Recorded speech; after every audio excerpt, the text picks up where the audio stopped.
6 players out the door, Pacheco and Mays walking in. Oh, and Rock Ya-Sin and Teddy Bridgewater as well, and a defensive roster that looks like a construction site right now. Tonight, we're going to try to speculate what Brad Holmes might be cooking, whether Lions fans should be worried or not, and how every single one of these moves changes what the Detroit Lions do in the draft. Stick around, because this one matters. Forward down the field. Busted outside left. Jahmyr down to the 10. Jahmyr to the 5. Jahmyr to the end zone. Touchdown, Detroit Lions. Hand off Berry. Skirts to the left side. Breaks the tackle. And he will take it in. Touchdown. Touchdown, Detroit Lions. That's what I'm talking about. It is caught. Touchdown, Detroit Lions. Amon-Ra St. Brown. Oh, baby, what a play that time. Aiden Hutchinson read that and blew it up. Big time stand by that defense.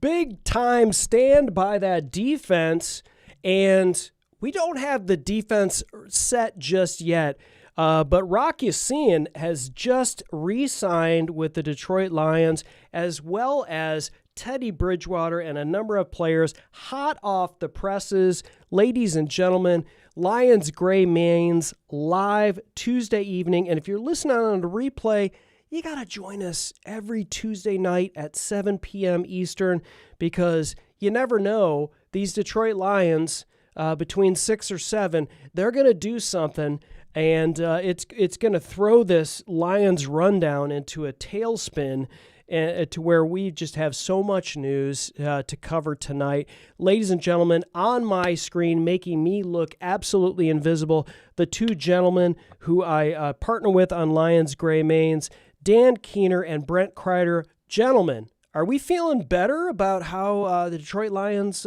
free agency and tampering period is going for us right now? Well, I'll jump in first because Dan's going to do the news. So Let's go. Yeah. So after getting done talking people off the ledge last night and this morning, there's a lot of Suicide Watch Lions fans going on. And so I have spent my time doing my civic duty, making sure that they're not going to take matters into their own hands. But look, I'm ecstatic where we are right now. Yeah. We'll get into all the details, and right. It's going to be a fun night. Wanda loves the gorgeous smile. Wanda Rich, thank you again. First in every single time we go live, Wanda. We love you. We appreciate you, and thanks for joining us. Dan, we're going to run it like the whole show is basically going to be the rundown, ladies and gentlemen, because it's like we had a plan for what was going on in the League New Year and breaking down, and we're going to touch on all of it. But from the top, we're going to run it down. So, ladies and gentlemen, here's Dan Keener and the rundown.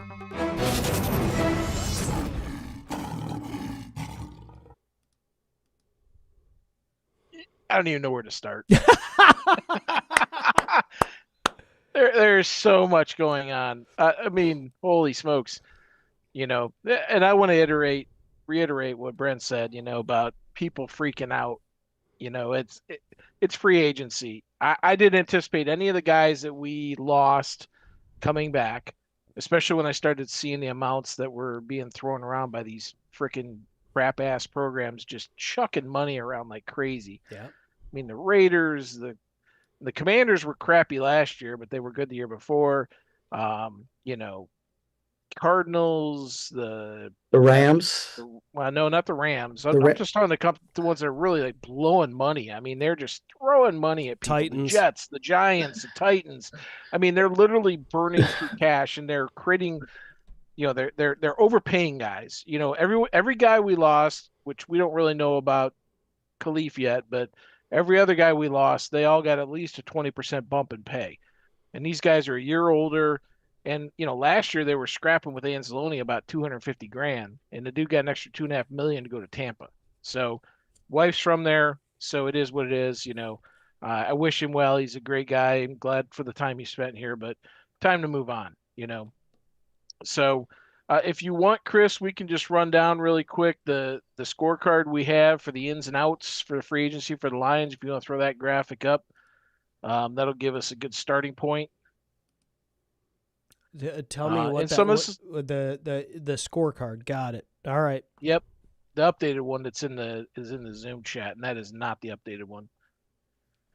Okay. But I it's didn't okay. know that was an updated one. All right. Well, it's the Teddy and Rock Yassin version. All right. We'll grab it.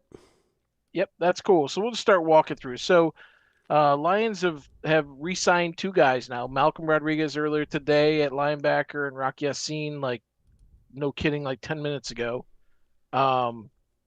We signed Isiah Pacheco earlier today from Kansas City, the running back. We got Larry Borom yesterday from Miami, along with Cade Mays.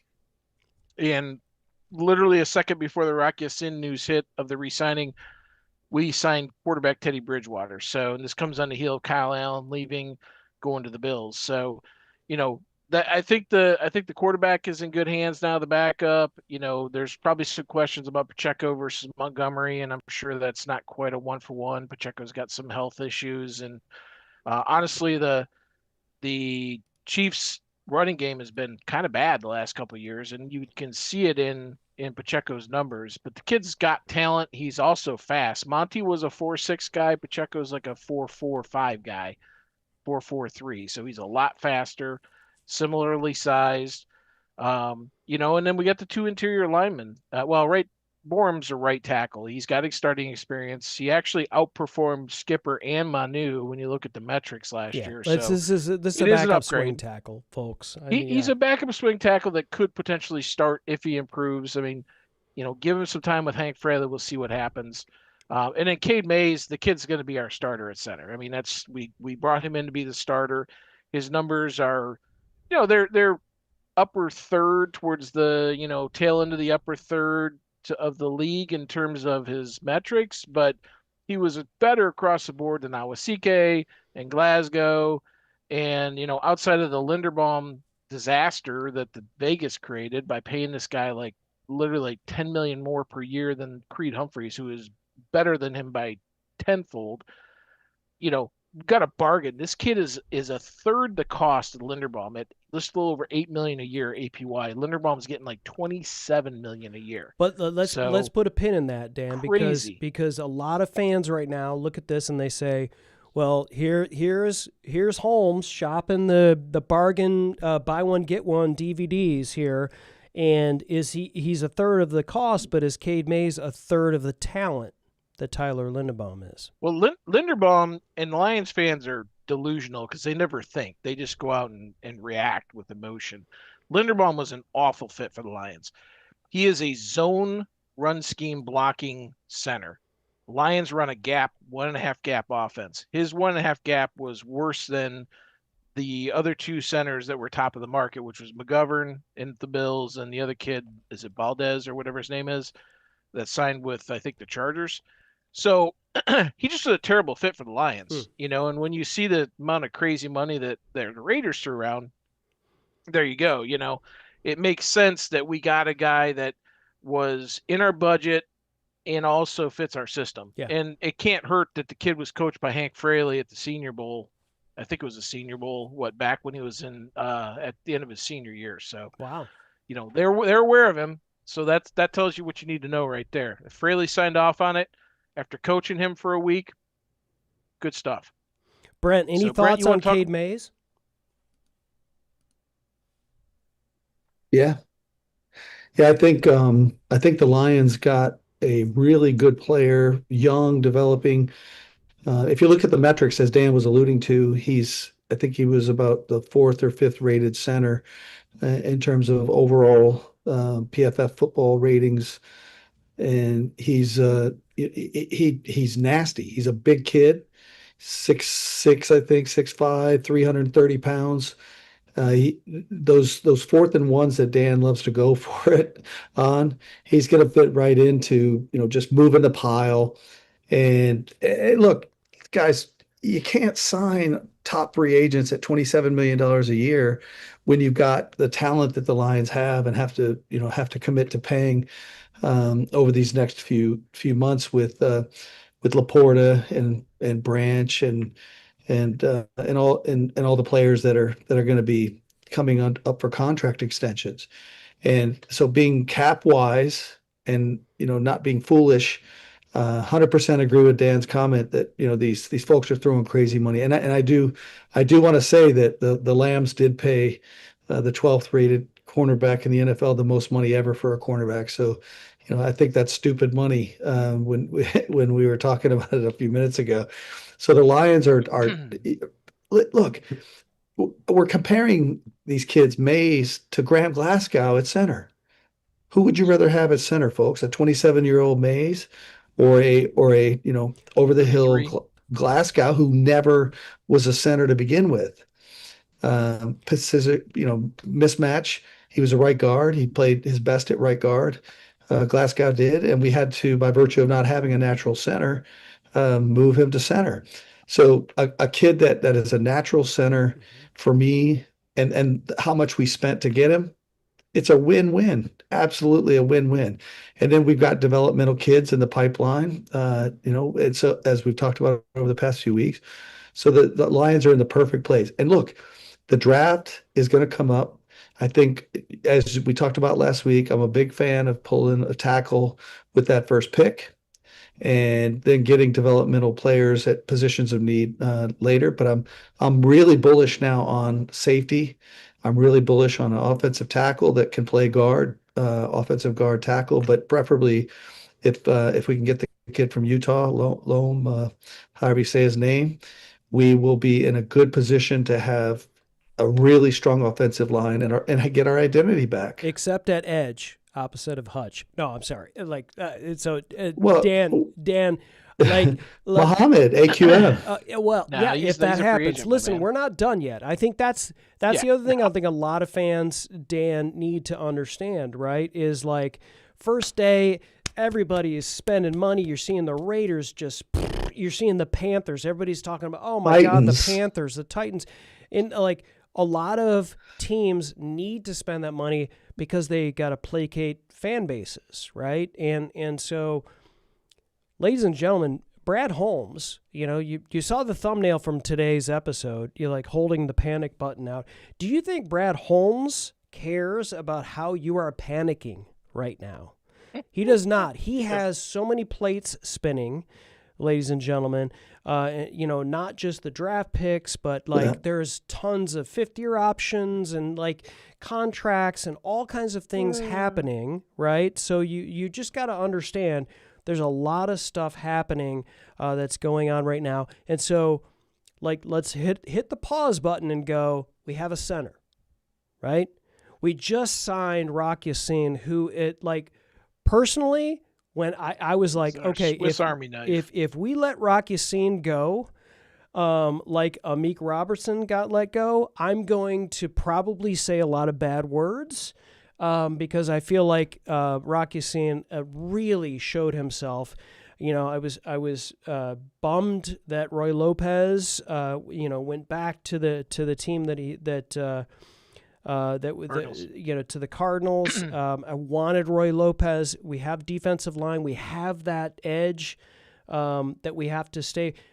Dan, I've interrupted the whole rundown and done all this. So let's go back to the rundown. Let's talk about everything else that we have going on because we've got a running back. Yeah, and so when we talk about how the Lions are right now, obviously David Montgomery leaving for the Texans was a huge loss for us.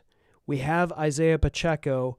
Now, if we're going to be honest, is Isiah Pacheco David Montgomery? No, he's not. We don't know. We don't know.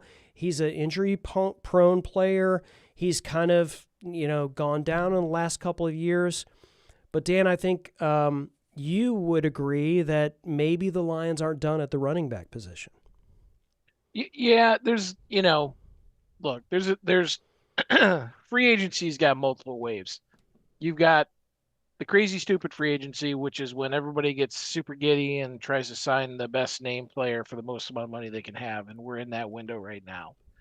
There'll be a second wave of free agency after the draft when veterans are replaced by high-level draft picks, and they just simply are just going to move them off the roster because they are not going to be – they don't want them competing with the draft pick. And then the third wave is when training camp cuts start occurring. Brad has picked up some very valuable pieces over the years in the months of August and September that have contributed to the team. So it's, as long as it's not a position of like quarterback, for example, which we aren't going to have to worry about now. We got Bridgewater, right? But as long as it's a place, a plug and play thing, we can bring in somebody that maybe, we did this with Nowaski, right? He got signed away, I think, to the Saints or the Cards, and we grabbed him back last year when he got cut. Yep. Hey, we just bring him back. So who's to say that any of these guys that we're losing right now, or any of the depth guys, maybe they don't make it and they come back. But regardless, there's plenty of talent in the NFL. You're in the NFL for a reason. And the biggest thing is you need to sign the talent and then you need to coach it up. Some guys are more talented than others, and you want to get those guys, but you have to be within the confines of your available budget. And, right now, I think what Brad's doing is he's trying to use the free agency to plug holes, not necessarily fully plug them, but give him options anywhere that needs to have something applied to it. Linebacker, the backup quarterback spot, the running back spot that we created with the trade of Monty.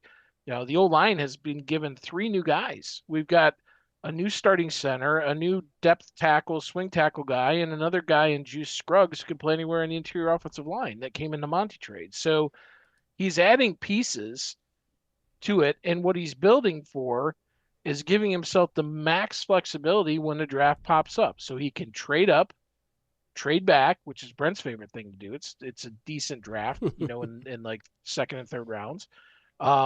Or he's gotten more picks now. We got an extra comp pick in the 5th. So we've got 2 5ths, 2 4s, 2 5ths, 2 6. That gives him the ability to move into the 3rd. Yeah. Somebody slides. So he's positioning himself for max capability in the draft. So he's not pigeonholed to taking a tackle or taking an edge or taking a safety or a linebacker. He could take any of those positions. He won't take a running back in round 1 or 2, and he won't take a wide receiver, and he won't take a quarterback. But I think every other position is on the table. Like Brent said, I think safety is absolutely on the table. We just don't know what's going on with – we know what's going on with Branch. He's out for at least 2/3 of the season. We need another safety. We have guys. We got Dan Jackson, but he's coming off major injury. We've got Lauren Strickland, who is a untested option. They signed the kid from. We got Harper, obviously. We just don't know what's going on with Kirby.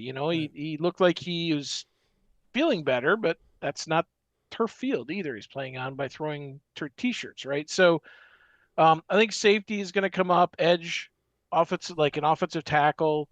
And a linebacker. I think any of those 4 is game on, or even a cornerback. Let's be honest. Like our biggest hole right now, and I'm just assuming Josh Pascal let's say he can come back, and that's probably a huge assumption. He was a starting edge, and he was decent at it. Our biggest hole right now is we don't have a nickel cornerback on the roster. None of these cornerbacks have the profile of a nickel. Maybe Khalil Dorsey or Yassine can get in there. But Rocky Sin can play corner. He can play it, but $1 million for 1 year for $4 million. I don't think that's starting nickel cornerback dollars, right? But he's a fantastic depth piece and chess piece, and he can do whatever you need him to do. So, but right now our biggest thing is we still need that. Probably need a starting offensive tackle with Decker and Graham Glasgow both getting cut. Anzalone, Rodriguez can fill in, but that's definitely a net loss having Barnes, Rodriguez, and Campbell versus Barnes, Campbell, and Anzalone. Lopez, we'll find a defensive tackle. Those dudes are a dime a dozen. We have brought guys in every year, and they've had really good seasons playing defensive tackle for us. It'd be nice to have Lopez back, but he was 31, whatever. He has a career year. He goes home back to Arizona. I liked him though. I would love to have him back, but I get it. It's a business. We're getting younger with these transactions. Kalif, same thing. He had been pushed all the way down to like wide receiver 5 on the roster. He just wasn't playing offense very much. And he was doing but kick return and punt return. Right? So yeah, but understood. There's a question right now. Like, who's returning punts right now? I don't think it matters. We'll figure that out in the fall. I mean, you're losing. You're not going to overpay him. That, I don't know what Chicago gave him, but I guarantee you we weren't going to pay him that kind of money. Right. Sure. And you could look at Anzalone, you could look at Amik and Roy. Lopez, all these guys, he got a huge bump. All too. these guys got a bump. So Brent, let me roll it out to you. We lost Anzalone, Amik Robertson, Roy Lopez, Allen, which I'm fine. The Bridgewater thing is a wash for me. And we just mentioned Kalif Raymond is headed to Chicago. On the flip side, we added Pacheco, Mays, and Borom. When you look at the full ledger, as we stand right now, right, is this a net positive or a net negative? Or are we just reshuffling the deck?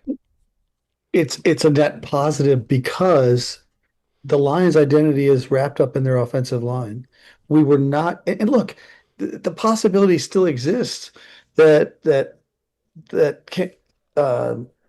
Taylor Decker comes back to the Lions. I mean, that possibility still exists because he is not going to get what he thinks what he deserves. He's damaged goods. He's got an injured shoulder that is never going to be right. He's had a number of injuries over the past few years. He's 32, I think, Dan.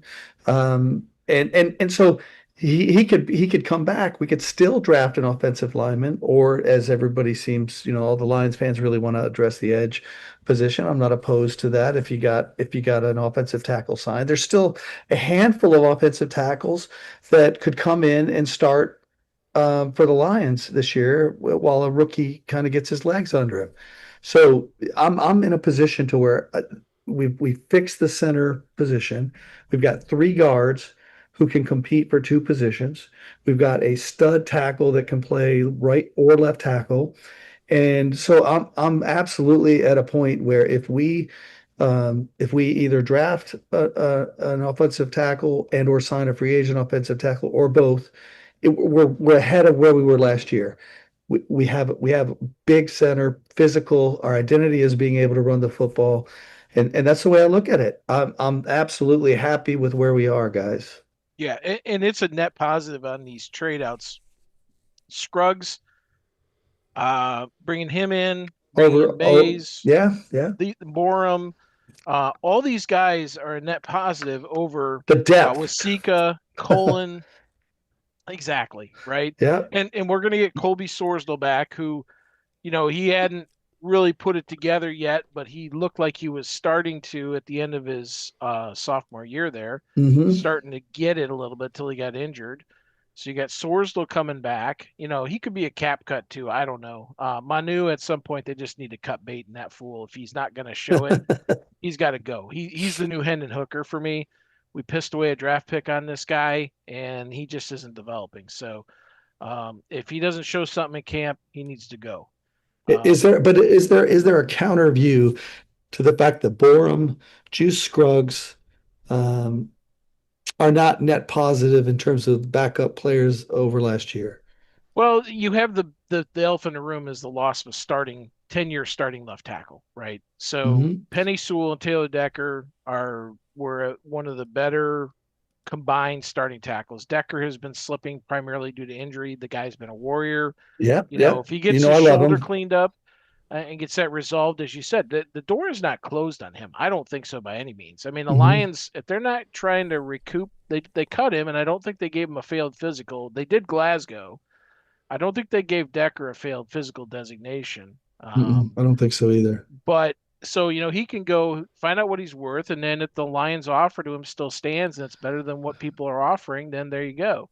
And, the team that would seem to be most interested would be the Bears. And, of course, their fans are immediately jumping over it. Oh, he played for Benedict. Let's bring him over here, So, it's fine. But the Bears have a starting left tackle. They re-signed their other tackle today. So, I don't see them going in on getting Decker and bringing him. Or overpaying him, right? Yeah, they're not overpaying him. And so the Lions made an offer to Decker. Decker knows what that offer was because he referenced it in his statement that he passed to the Lions fans. And look, if he's not too prideful, he's probably going to find that offer is going to be, market. So does he want to uproot his family and move him away, or does he want to sign with the Lions? I mean, I think that's what we can expect to see. So you're talking about Taylor Decker potentially coming back to the Lions. It I think wouldn't it's an surprise option. me. It's an option. Wow. I wouldn't Would close it the door. would it surprise you guys?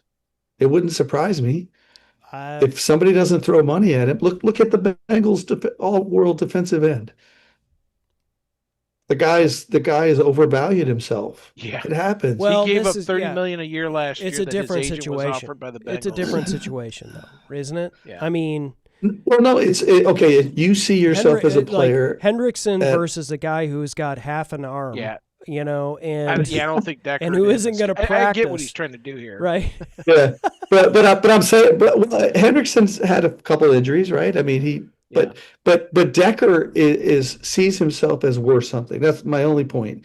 Decker sees himself worth something. The Lions made an offer. He thinks that offer was not up to what he is worth. So they said, okay, go out. And we know Dan Campbell, Brad I think Holmes. they probably told him to go find his value and Find his get back value. to it. Yeah. I thought he was going to say they told him to go and like he said find. He said find, and I was like, oh, okay. I mean, this is a family show. I was like.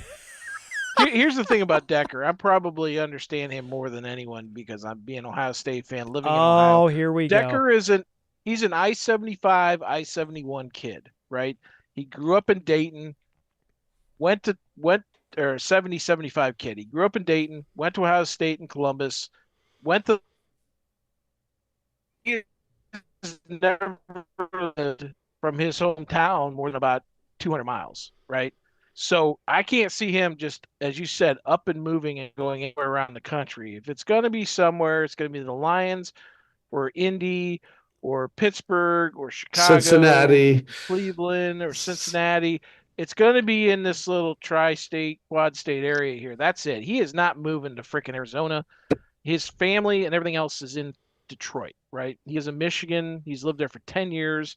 I just don't see him. Maybe I'm wrong. But, someone would have to knock his socks off.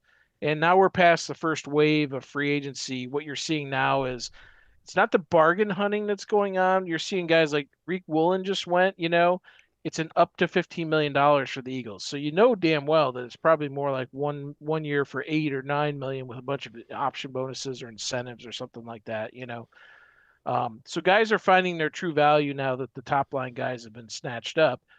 And I think an offensive tackle just got picked up. Who did I see just got signed? It was Luke Fortner. Panthers just signed him. He was with the Saints. 1 year deal, $475 million. I think Decker's worth $8 million. $475 million. $4.75 million.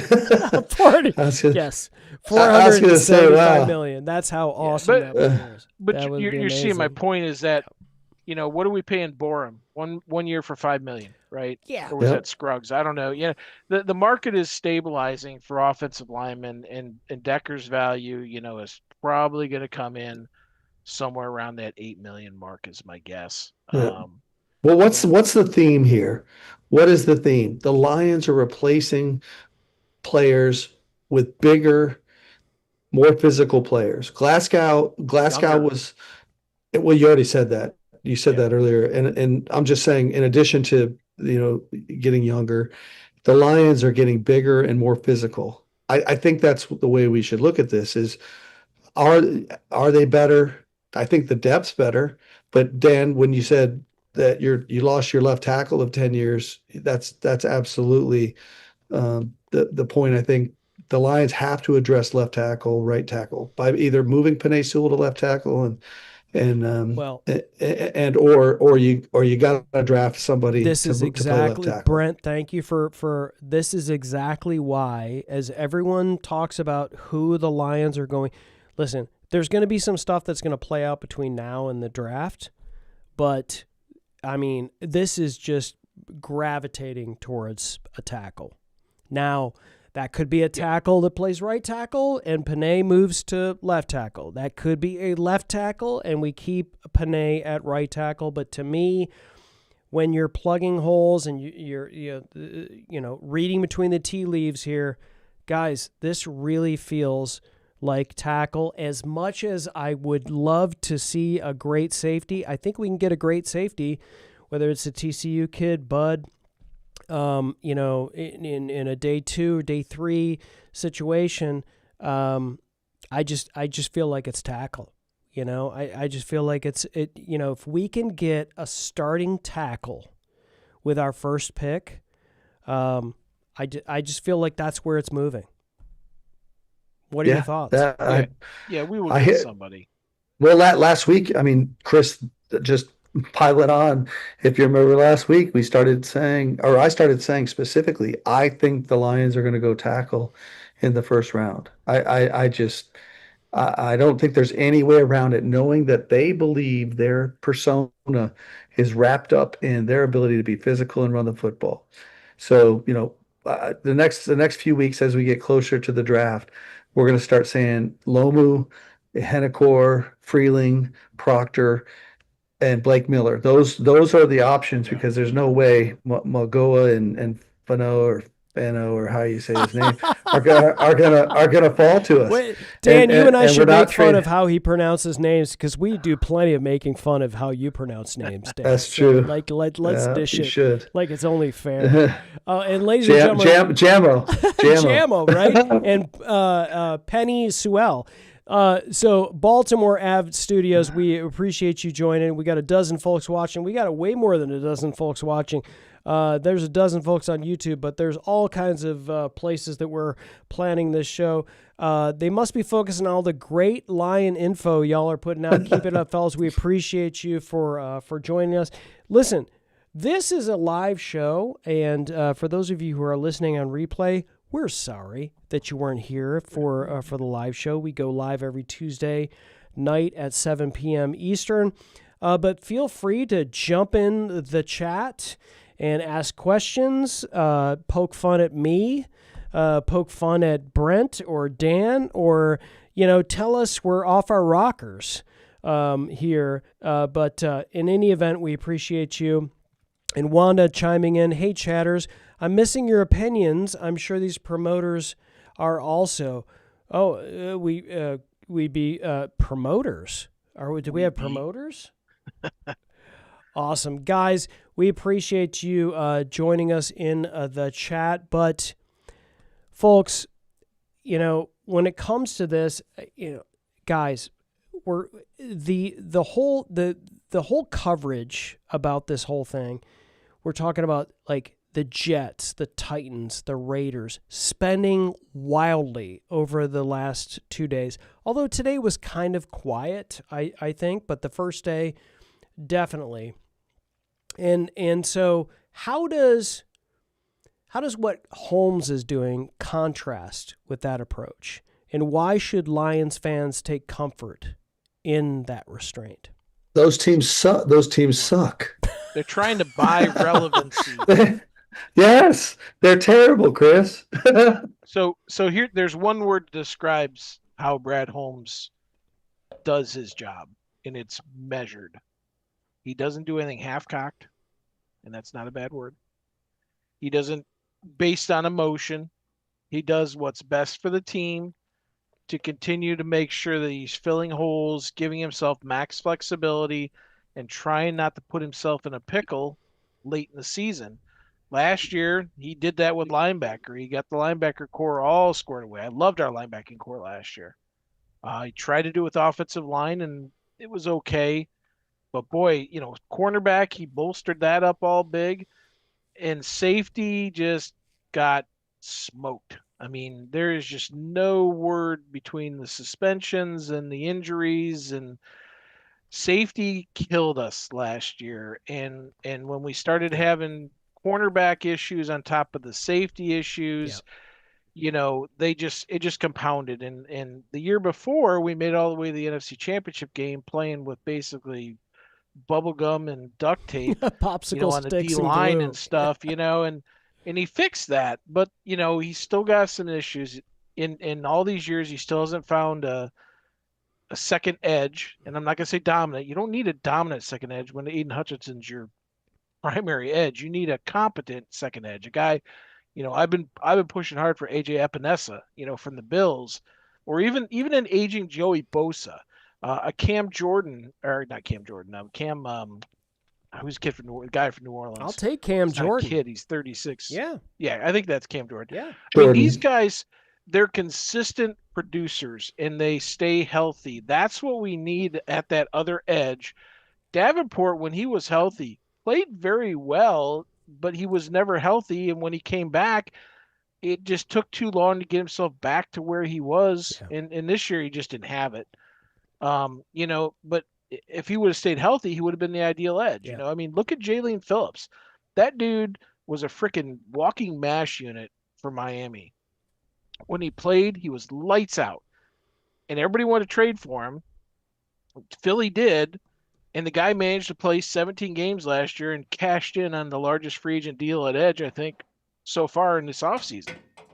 Next year, he could go back to being available for 6 games like he was for the prior 3 years. You just don't know. But when you have guys that have consistently, they know how to take care of their bodies, they know how to prepare and care for themselves, that's the kind of guy you need opposite Hutchinson. Yeah, Dan, I disagree. Davenport never played well for the Lions. It was the biggest waste of money. He played like 8 he showed games. flashes, got hurt, and then when he was healthy, Yes, that's exactly what I mean. It's hard to say somebody showed flashes in 8 games over 3 years. So, let's cut bait on him. Yeah, exactly. Yeah, and Dan did a funny the other day and said the Lions re-signed Davenport. I saw it. Yeah. What the heck? What are you talking about? Yeah. No way. Yeah, you made me cringe there for a second. Congratulations, Dan. But we look, got our edge. Look, we are very close now to being into a position where if we can pick up a free agent safety, I think there's 3 or 4 safeties still available out there that we could pick up on a 1-year deal while we figure out what's really going on with Kirby. Hopefully getting Branch back, but I just don't count. I wouldn't count on Branch at all this year. So I think you draft a safety in the second round. There's 3 or 4 safeties that we've talked about that are targets in the second round, and you gotta consider a linebacker, drafting a linebacker, signing a free agent linebacker. So, are we net positive? Back to Chris's question, we talked about the offensive line. Defense is still a work in progress. I am worried about Terrion Arnold and the situation in Tampa because it's looking a little bit more ugly. And there's some implications that he was directing the assaults that happened. And we need to bring Jerry Jones in as a consultant, I think, on this, and we'd be okay. Well, the reason I bring that up is because there was something that I read over the past couple of weeks that talked about the Lions have been doing a lot of due diligence on cornerbacks that are available in the draft. And we've got 2 5ths, 2 6s, 2 4s, 2 5ths, 2 6. And I wouldn't be surprised at all if you see a couple. There's some cornerbacks that were at the Senior Bowl that the Lions have worked out on Dan's great list that's on the Gray Main's website. And so there's a strong possibility that we're going to draft a linebacker, we're going to draft a cornerback or 2 and a safety with all those picks that we have, and it's possible we can trade up to get the quality, the targets. You know how Holmes is. He likes somebody, he's going to go get them. So offense is close. If you pick a tackle and use one of those eight picks that you got left, you can pick up a running back as well. There's no shortage of running backs, backup from Notre Dame, the Penn States, the running back, et cetera. So guys, I think we're right where we want to be, without losing anyone that realistically I don't think we were going to re-sign anyway. Yeah, I don't think so. We're going to re-sign any of those guys. I think Kyle Allen might have been an option. He looked competent if you could bring him in for the long haul, but I'll take Teddy over him, even though Teddy's a couple years older. I'm fine with Teddy. I agree with that. We know we're getting there. Mm-hmm. And I think tomorrow will be. There's still a lot of good players that still haven't signed, right? Mm-hmm. All the guys that were going to get overpaid pretty much are done. But I just threw into our internal Slack, Hendrickson just said that he's going to decide tomorrow who his new team is.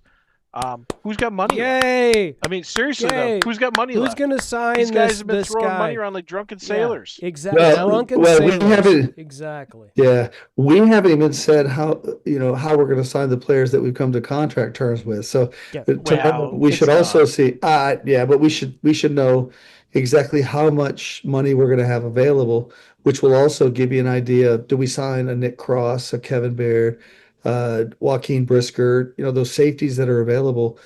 If you clear up $100 million, you could sign three or four more players. So this is great, Brent. Thank you for bringing that up, because I want to talk about this. All of this hinges on the Detroit Lions making the adjustments that they need to. So Dan, let me roll this to you. The 5th-year option window opening. Where do we stand on Gibbs and Campbell? And the golf, that's irrelevant to this year, though. all of the stuff that's happening, like everyone, this is like the casual fan looks at this and goes, look at all of this that's happened. We didn't get Max Crosby. We didn't get all of these players that we need, right? Of course, thank God. We understand like how that works. Like, yes, that looks amazing for the fans for this thing, and then 2 years from now, we're in catastrophic, situations. But with the 5th-year option opening, with Campbell and Gibbs, how is that going to play into what we're doing, and with free agency, golf, and opening these things to where we can actually make some moves? It doesn't. It's completely irrelevant. If they exercise the 5th-year option, that goes on the 2027 cap, because it's $20-$27 that they're exercising. There's no money that comes into the current year. So that's completely irrelevant. Now, if they decide to extend them and they need to rip up their final year of their deal, year 4, and extend them and add money into that, then it comes into play. But I don't, again, they're going to work on getting everybody, and let's be honest, they've already got everything done. They just haven't announced it. I mean, Lions always play close to their chest. They do not share info until they absolutely have to. I mean, hell, Brad Holmes walks around with a damn hoodie that says villain on it. I mean, come on. He gives two shits what anybody of these Lions fans thinks. He does not care. He does not care. He is there to do his job and try and deliver a championship to this team. And I think he cares. Good job. Well, no, he doesn't. I said he didn't care about the fans. Well, I think he wants emotional people. It doesn't matter. Yeah, he doesn't care about us flaming out about him about panicking. But he wants to put the best product. He wants to put the best product on the field. He's 100%. Convicted. So he cares about the organization and putting a great product on the field. Right, and that's not what I said. So no. No, it's not even a counter. It's just further insights into how Holmes, he doesn't give a shit about the fans. He cares about them by delivering on the field. Product. He doesn't worry buying about the tickets and merch.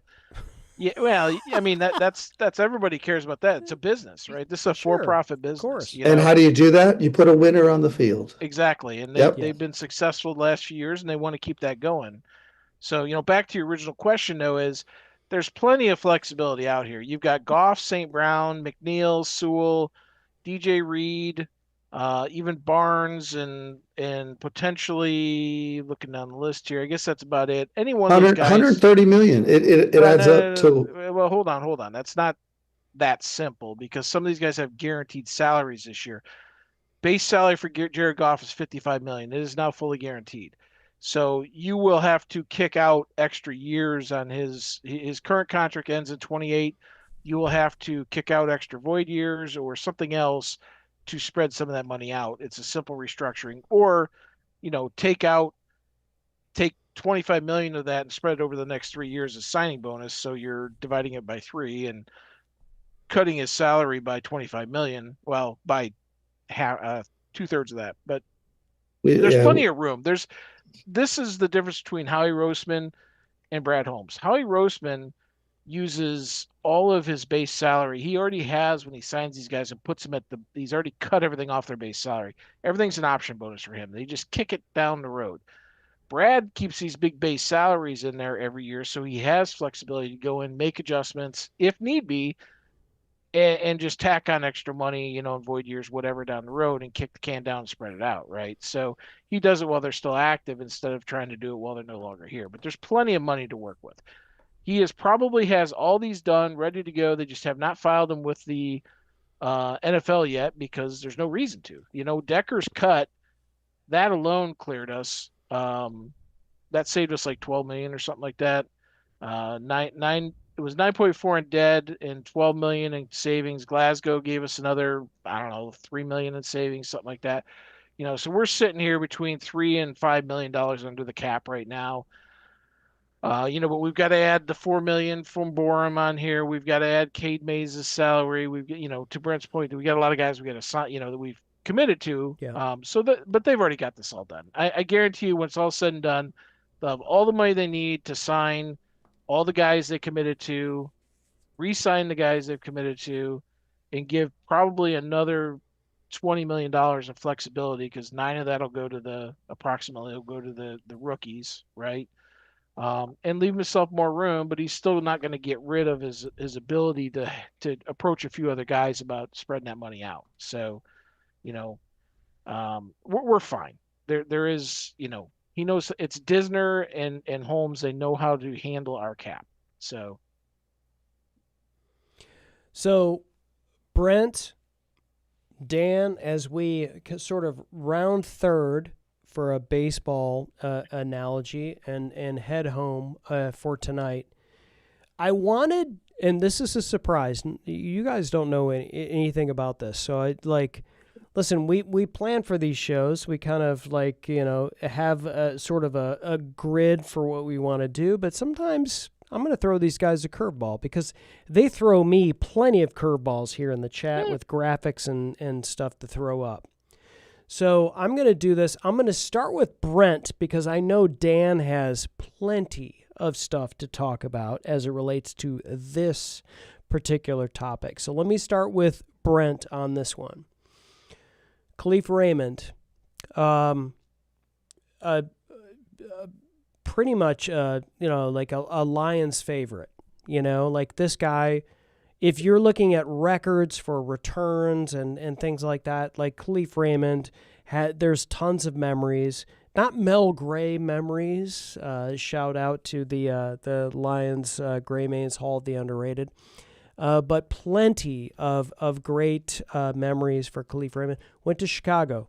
That's in our division. Lots of stuff going on with the Packers in our division. The Vikings, as it relates to quarterback in our division. I can just feel Dan Keener right now just squirming in his seat. So looking around the NFC North, right? How do the Lions equate with what's going on with the Packers, the Bears, and the Vikings as it relates right now in terms of the league new year? As you were talking and you were talking about Kalif specifically, I thought you were going to ask about kick returners, of course, because there's we don't know quite yet. a few. There's quite a few there. There's quite a few kick returners that are going to come out in this year's draft that I think we could pick up in the 5th, 6th, 7th rounds. Those little scat backs, the smaller receivers with those quick twitch skills. So I think that's the route we'll probably end up going is drafting and developing somebody as a kick returner. And we still have the kid from Georgia last year that we got to see what he can do. So look, the Lions, Packers, Bears, and Vikings very closely matched last year. Very in terms of the standings and one loss, and each team had its own individual strengths and weaknesses, and the Lions are, I think, if you want to see how I see the Lions against those teams have lost a lot. I think Green Bay is going to really struggle next year. They're in a position to where they've lost a lot of talent. And they still got Jordan Love, who I think is a good quarterback, but overrated in terms of how he's perceived by the media. the Bears, I think the same thing about Caleb Williams. Caleb Williams is inconsistent, inaccurate. Yeah. Well, his fingernail painting aside, guys. I just and then they got rid of the guy that he really connected with. When they traded DJ, Moore. I was shocked. ecstatic. Not Actually, Well, I on was that shocked. note, they tried to blame DJ Moore's route running on why Caleb Williams was so inaccurate instead of the No fact that way. Caleb Williams can't throw and hit the broadside of a damn barn. Yeah, He's a they're 52% completion guy. well, he and probably a high percentage of those were to the tight ends. He was accurate in the short game, which is scary. But my point is, I think the Bears are going to take a step back. They're going to play a first place schedule, and I'll tell you right now, their schedule is going to brutalize them next year. So then we get down to the Vikings, who have lost a lot of players, salary cap issues at the wazoo, and look, their quarterback situation. I know Dan's not a big JJ fan; he calls him McFraud or something like that. But the guy is a winner. The guy has won at every level. Won shit. He was just there when other people ran the ball in for touchdowns. He didn't win nothing at Michigan. Here we he go. Didn't. Here we Harbaugh took the ball out of his hands. All right, so let's just say this: he had state championship in Chicago, in Illinois. He had a state championship or national championship in Florida. Do this. Anyway. We'll do the JJ McCarthy side podcast for the Patreon subscribe. But I was rolling, and Dan interrupted it, so it's all good. But anyway, but the last point I'll make, Dan, and then turn it over to you because I love the banter. I mean, I love you. But they're talking about signing the Arizona Cardinals starting quarterback from last year, right? So what is that going to do? The Vikings. I think the Lions are the best team in the NFC. I call it NFC Central in the North Division, in the North, whatever you want to call it. The other teams are taking steps back, and the Lions, even if they maintain the status quo, to Mike Terry's point that he made on the Slack channel that we chat on. The Lions, even if they maintain the status quo, are probably going to be the best team in the Central, especially with the schedule. Bam. Yep. Drop Mike walk off stage. So Lions finished last year in the NFC North, and it wasn't due to talent or coaching. It was due to injuries. Yeah. Let's just be honest.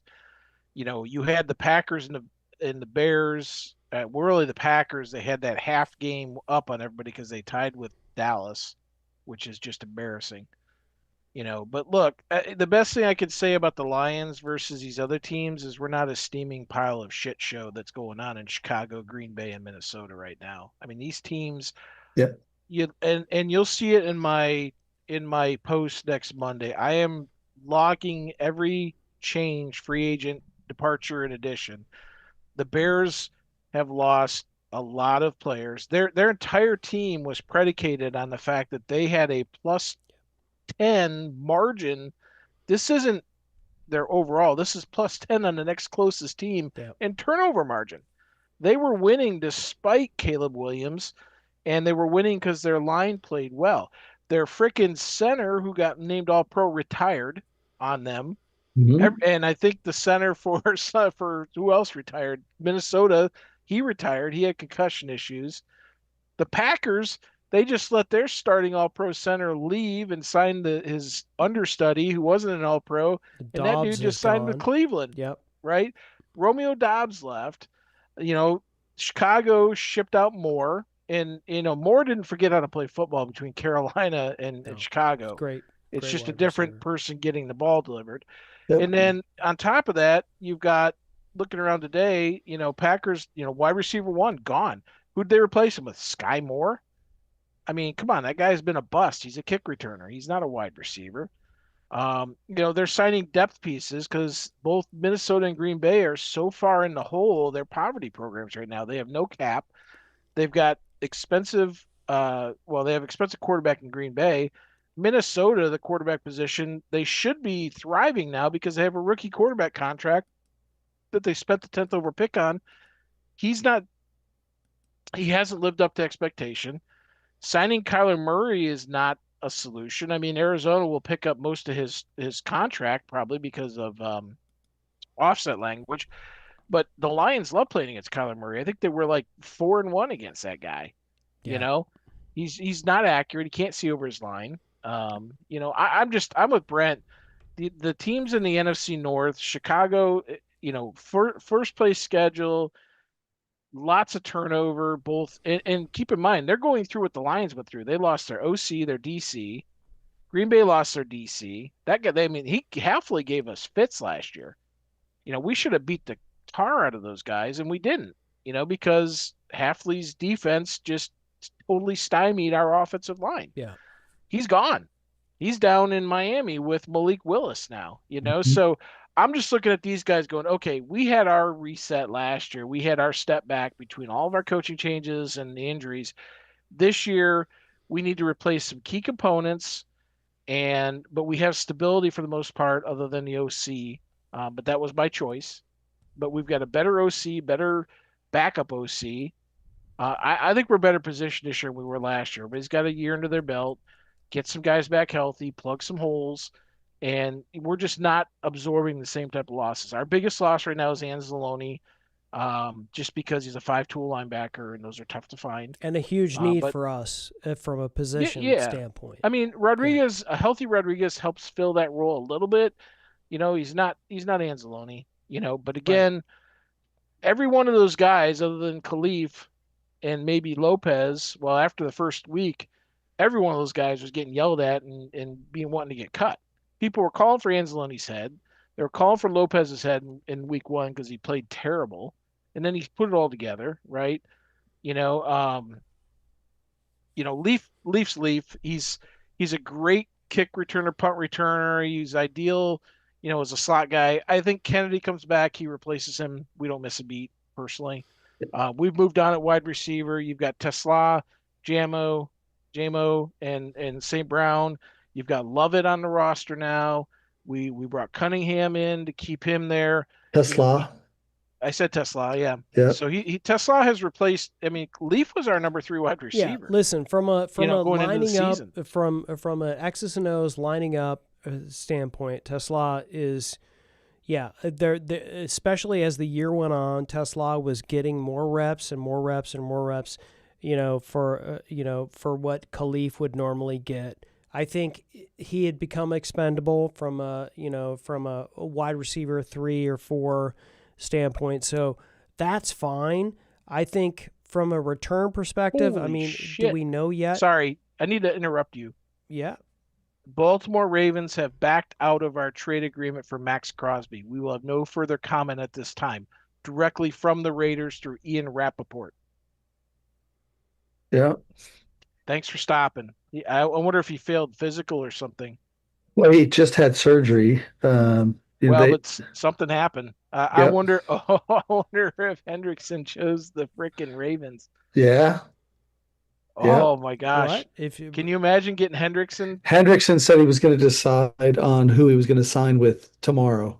Yes. But if he said I'm going to sign with the Ravens, that doesn't cost them 2 first-round picks. And what was the other? There was 3 components to that, right?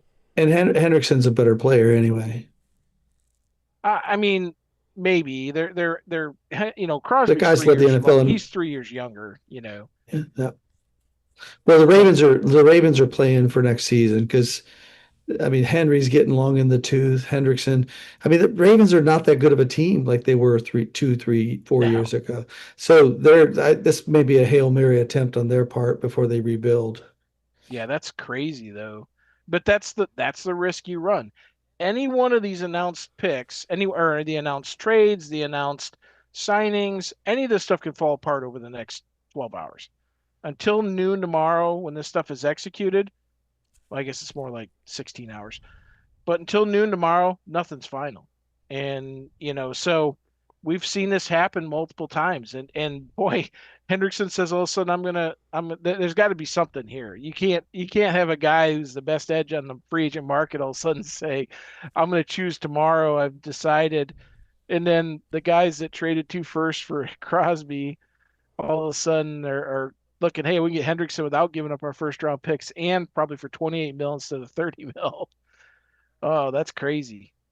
Sorry to interrupt you, Chris. Yeah, just in, Ravens back out of the trade. Max Crosby. Yeah. And of course, we need to let everybody know, no, the Detroit Lions should not trade for Max Crosby. We do not want him for 2 first-round picks and the $30 million guaranteed this year and $28 million guaranteed next year that he will cost us. How about a 5th rounder for him? I mean, maybe we could throw in Teddy Bridgewater. I mean, he's like a collectible card, right? So why would this happen? Well, we were just speculating. Physical, or No, or either he failed but his was physical. he hurt? He wasn't. yeah, hurt. remember the Raiders kicked him out the last 2 games, remember? Because of an injury to his knee. So the other, I like Dan's conspiracy theory. Yeah, I like mine too. I mean, that's just logic, you know. Hendrickson, it's completely wrong, but it's logical. Well, yeah, something had to happen. Either his failed physical, or they decided to move in a different direction. And Hendrickson making that statement caused either that or Tom Brady pissed off Steve Biscotti somewhere along the way, and he's just like, "Yep, we're gonna commit to this and screw everybody up, and then bail on him at the last minute." You know. Yeah.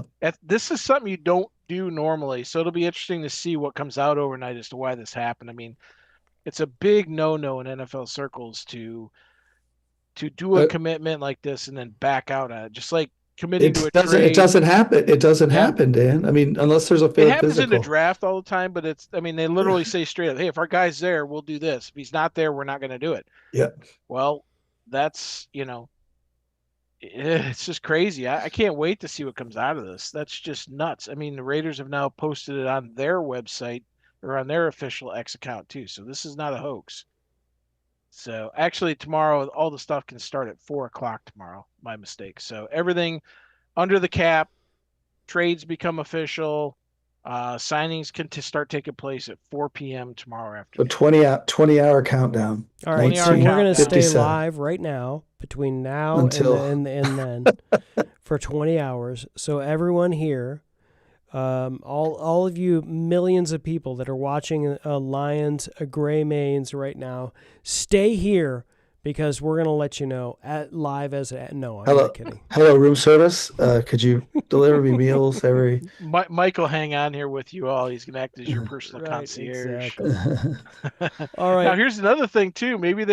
It benefits them, but the Raiders did sign Linderbaum, so there's another connection going on there. Maybe they didn't like the way that all went down because they thought they had Linderbaum also. I mean, from my understanding, they were super close to re-signing Linderbaum, and then all of a sudden the Raiders came in with this just hellaciously stupid offer. I mean, that could be part of this too. I mean, this could be retribution. There's about 4 different angles that could go on here, and none of them are far-fetched. Well, that would affect the Raiders' salary cap tremendously, right? Because I think, if I remember right, it's $28 million they owe Max Crosby this year. They signed Linderbaum to this outrageous contract. They don't get the 2 first-round picks, so it could be punitive. Absolutely, Dan. Another great conspiracy theory. If they had him locked down and the Raiders came in and basically stole him away, and because listen, everybody's looking at that contract going, what in the hell are they doing? I mean, he's getting like $10 million more per year than Creed Humphreys, who is by far and away the best center in the league, and it's like, what is going on here? And that could come in. Well, I guess we'll see. There's going to be some wild stuff coming out, and you know how the internet is. They like to perpetuate all that stuff. So, but you heard it here first. We speculated first. All right, folks. Thanks for tuning in to Lions Gray Mains. As always, we go live every Tuesday evening at 7 p.m. Eastern, breaking down all things Detroit Lions. And as always, we appreciate you joining us. If you haven't hit the subscribe button, the follow button, the like, the bell, all of the crap they put in front of you, it helps us. So we appreciate all you folks that are watching, listening, chiming in the chat. And as always, we love to say at the end of our shows, go Lions. Go Lions. Go Lions. Hey, we got it that time. Woohoo! Busted outside left. Jahmyr down to the 10. Jahmyr to the 5. Jahmyr to the end zone. Touchdown, Detroit Lions. Hand off Berry. Skirts to the left side. Breaks the tackle. And he will take it in. Touchdown! Touchdown, Detroit Lions. That's what I'm talking about. It is caught. Touchdown, Detroit Lions. Amon-Ra St. Brown. Oh, baby, what a play that time.